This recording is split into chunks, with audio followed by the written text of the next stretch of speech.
Selamat pagi Bapak, Ibu, Saudara yang dikasihi Tuhan. Sebelum kita memulai aktivitas kita pada hari ini, tanggal 28 Oktober 2024, kita datang ke hadapan Tuhan di dalam doa dan juga kita akan bersama-sama merenungkan sebagian dari firman Tuhan. Kita berdoa. Bapa di surga, sungguh kami bersyukur untuk malam yang boleh kami lewati, di mana kami boleh beristirahat menikmati berkat perlindungan Tuhan sepanjang malam. Dan Tuhan masih beri kehidupan, kesehatan di hari yang baru ini. Dan sebelum kami melakukan aktivitas pada hari ini, kami ingin mendengar suara Tuhan, supaya kami boleh tahu langkah seperti apa di dalam kehidupan ini yang boleh kami lakukan. Tuntunlah kami Tuhan, karena kami lemah dan terbatas. Biarkan Roh Kudus yang akan memampukan kami tidak hanya mendengar dengan baik, tapi juga menyimpan firman itu, bahkan dengan pertolongan Roh Kudus dapat melakukan firman itu dalam kehidupan kami. Secara khusus bagi kehidupan kami, di dalam kehidupan rumah tangga kami, dalam hubungan suami istri, orang tua anak, dan anak orang tua. Dengarkanlah Tuhan doa kami, karena semua ini kami mintakan di dalam nama Tuhan Yesus. Amin. Bacaan firman Tuhan pagi ini terambil dari Matius pasal 19 ayat 1 sampai dengan ayat yang ke-15. Akan saya bacakan demikian sabda Tuhan. Setelah Yesus selesai dengan pengajarannya itu, berangkatlah ia dari Galilea dan tiba di daerah Yudea yang di seberang sungai Yordan. Orang banyak berbondong-bondong mengikuti dia, dan ia pun menyembuhkan mereka di sana. Maka datanglah orang-orang Farisi kepadanya untuk mencobai dia. Mereka bertanya, apakah diperbolehkan orang menceraikan istrinya dengan alasan apa saja? Jawab Yesus, tidakkah kamu baca bahwa ia yang menciptakan manusia sejak semula menjadikan mereka laki-laki dan perempuan? Dan firman-Nya, sebab itu laki-laki akan meninggalkan ayah dan ibunya dan bersatu dengan istrinya, sehingga keduanya itu menjadi satu daging. Demikianlah mereka bukan lagi dua, melainkan satu. Karena itu apa yang telah dipersatukan Allah tidak boleh diceraikan manusia. Kata mereka kepadanya, jika demikian, apakah sebabnya Musa memerintahkan untuk memberikan surat cerai jika orang menceraikan istrinya? Kata Yesus kepada mereka, karena ketegaran hatimu, Musa mengizinkan kamu menceraikan istrimu. Tetapi sejak semula tidaklah demikian. Tetapi aku berkata kepadamu, barang siapa menceraikan istrinya, kecuali karena zina, lalu kawin dengan perempuan lain, ia berbuat zina. Murid-murid itu berkata kepadanya, jika demikian, halnya hubungan antara suami dan istri, lebih baik jangan kawin. Akan tapi ia berkata kepada mereka, tidak semua orang dapat mengerti perkataan itu, hanya mereka yang dikaruniai saja. Ada orang yang tidak dapat kawin karena ia memang lahir demikian dari rahim ibunya. Dan ada orang yang dijadikan demikian oleh orang lain. Dan ada orang yang membuat dirinya demikian karena kemauannya sendiri, oleh karena kerajaan sorga. Siapa yang dapat mengerti, hendaklah ia mengerti. Lalu orang membawa anak-anak kecil kepada Yesus, supaya meletakkan tangannya atas mereka dan mendoakan mereka. Akan tapi murid-muridnya memarahi orang-orang itu. Tapi Yesus berkata, biarkanlah anak-anak itu, janganlah menghalang-halangi mereka datang kepadaku, sebab orang-orang yang seperti itulah yang empunya kerajaan surga. Lalu ia meletakkan tangannya atas mereka, dan kemudian ia berangkat dari situ. Bapak Ibu Saudara sekalian yang dikasihi Tuhan, kalau kita renungkan keadaan dunia pada masa sekarang, ada banyak persoalan yang harus kita hadapi. Tapi salah satunya yang berat di dalam setiap keluarga adalah masalah pernikahan dan masalah anak. Bukankah sekarang ini banyak keluarga-keluarga Kristen yang terancam ambruk dan pecah? Bukankah banyak rumah tangga sekarang ini yang walaupun suami dan istri masih tinggal satu rumah, tetapi sesungguhnya hati mereka sudah terpisah? Dan bukankah banyak anak-anak yang dewasa ini jatuh di dalam dosa, jatuh dalam pelukan iblis. Dan semua itu karena apa? Akibat rapuhnya hubungan pernikahan. Nah, dalam bacaan kita pagi ini, ada sekelompok orang Farisi yang bertanya kepada Yesus, apakah seorang suami diperbolehkan menceraikan istrinya? Pertanyaan ini menjebak Yesus.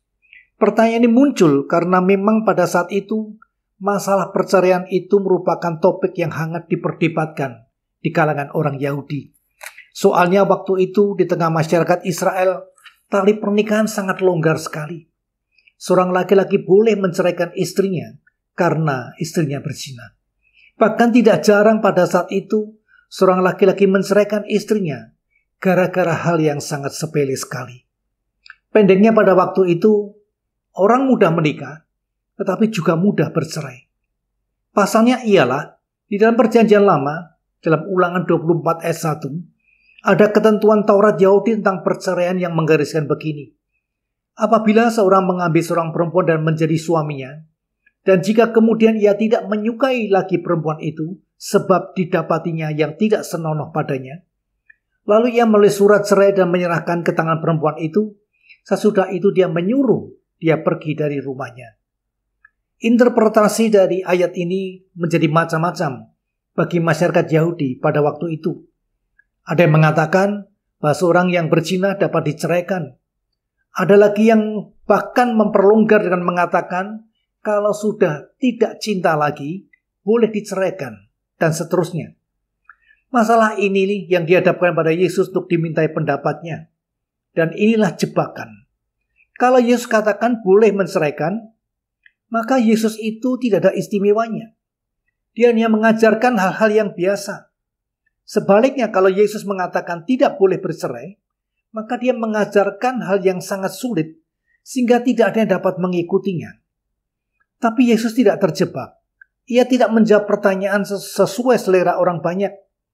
Yesus malah mengajak mereka merenungkan apa maksud Tuhan dengan pernikahan sejak mula pertama. Yesus membuat penegasan ulang tentang pernikahan itu. Yang pertama, pada awal mula Allah menjadikan manusia laki-laki dan perempuan. Artinya prakarsa nikah itu pertama kali datang dari inisiatif Allah. Firman Tuhan mengatakan tidak baik laki-laki itu seorang diri. Kedua orang yang menikah itu meninggalkan ayah dan ibunya dan bersatu dengan istrinya. Artinya, kalau sudah menikah berarti sudah dilepaskan dari ikatan lama, yakni orang tua, dan masuk ikatan baru, yakni sebagai suami dan istri. Yang ketiga, kedua orang yang menikah itu keduanya menjadi satu daging. Artinya tidak ada lagi pemisah di antara keduanya. Mereka sudah satu hati, satu pikiran, satu roh, satu tujuan, satu penderitaan. Dalam suka duka, sehat sakit dan sebagainya. Mereka tidak lagi dua, tetapi satu. Wujudnya memang dua, tetapi hakikatnya sudah satu. Itulah arti pernikahan. Lalu bagaimana memisahkan yang satu menjadi dua? Itu hal yang tidak mungkin. Sebabkan seperti dua lembar kertas yang ditempelkan menjadi satu. Kalau dipisahkan, pasti kertas itu kedua-duanya akan rusak dan sobek. Demikian juga dengan pernikahan yang dipaksakan oleh manusia untuk bercerai. Pasti tidak hanya perempuan atau hanya laki-laki yang menderita, tetapi kedua-duanya. Yang keempat, apa yang telah dipersatukan Allah tidak boleh diceraikan manusia. Artinya, siapa yang menceraikan yang dipersatukan Allah berarti merusak karya Allah. Demikian prinsip-prinsip pernikahan berdasarkan Alkitab dan merupakan dasar utama pernikahan Kristen. Dan kebahagiaanlah tujuan Allah dalam menciptakan pernikahan. Di dalam pernikahan, Tuhan mengharapkan keluarga kita adalah keluarga yang bahagia. Kalau tidak bahagia, berarti ada sesuatu kebocoran di dalam bahtera rumah tangga kita. Dan itu harus segera diatasi. Kalau tidak, perahu pernikahan akan bisa tenggelam. Pendeknya menurut Yesus, dalam pernikahan tidak boleh ada perceraian. Karena pernikahan merupakan duit tunggal rumah tangga. Kedua suami istri harus satu iman, satu hati, satu jiwa, satu roh, serta tidak kurang perlunya satu tubuh, dalam arti diantaranya keduanya sudah menjadi satu. Kalau terjadi perceraian, akibatnya fatal. Yang rusak adalah keduanya, dan yang paling menderita adalah anak-anak. Di dalam ayat 13-16 dikatakan, banyak orang yang membawa anak-anak kepada Yesus.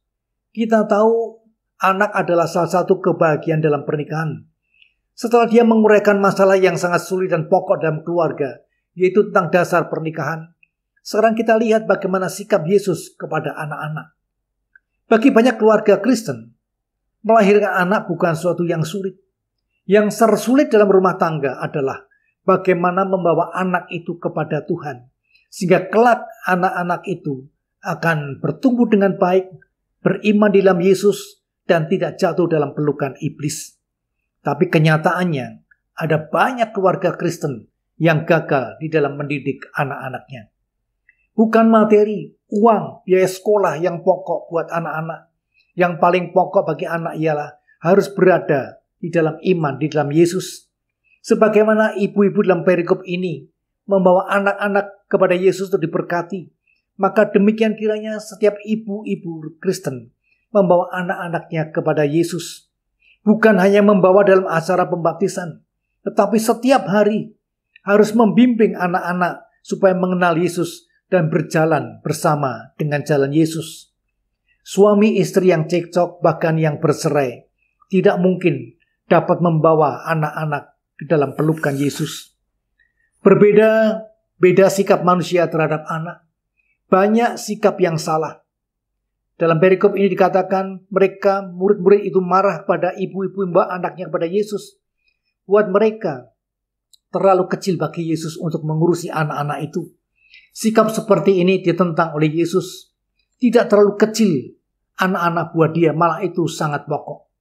Karenanya Yesus membuat anak-anak itu sebagai ilustrasi khotbahnya, bahwa setiap orang yang datang kepada Yesus, hatinya harus seperti hati anak-anak, yaitu polos, tergantung pada Yesus, tidak ragu-ragu, dan rendah hati.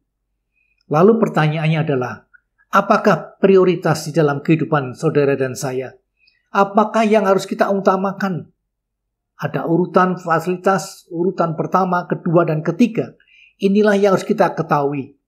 Paling tidak, ada 3 hal yang sering kita utamakan dalam hidup berkeluarga. Tetapi, mana dari ketiganya yang paling pertama, kedua, dan yang ketiga? Itulah yang menjadi persoalan. Yang pertama, Tuhan. Kedua, karir atau pekerjaan. Dan ketiga, baru keluarga. Menurut kesaksian Alkitab, urutannya harus begini. Prioritas pertama memang harus Tuhan. Seperti Tuhan mengatakan dalam Matius 6:33, carilah dahulu kerajaan Allah dan kebenarannya, maka semuanya itu akan ditambahkan kepadamu.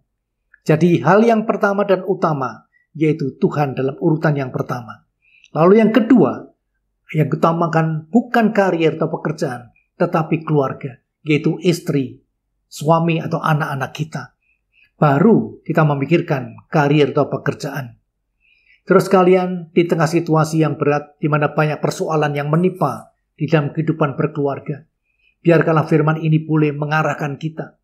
Apa yang menjadi tujuan utama dan fasilitas utama dalam kehidupan kita berkeluarga?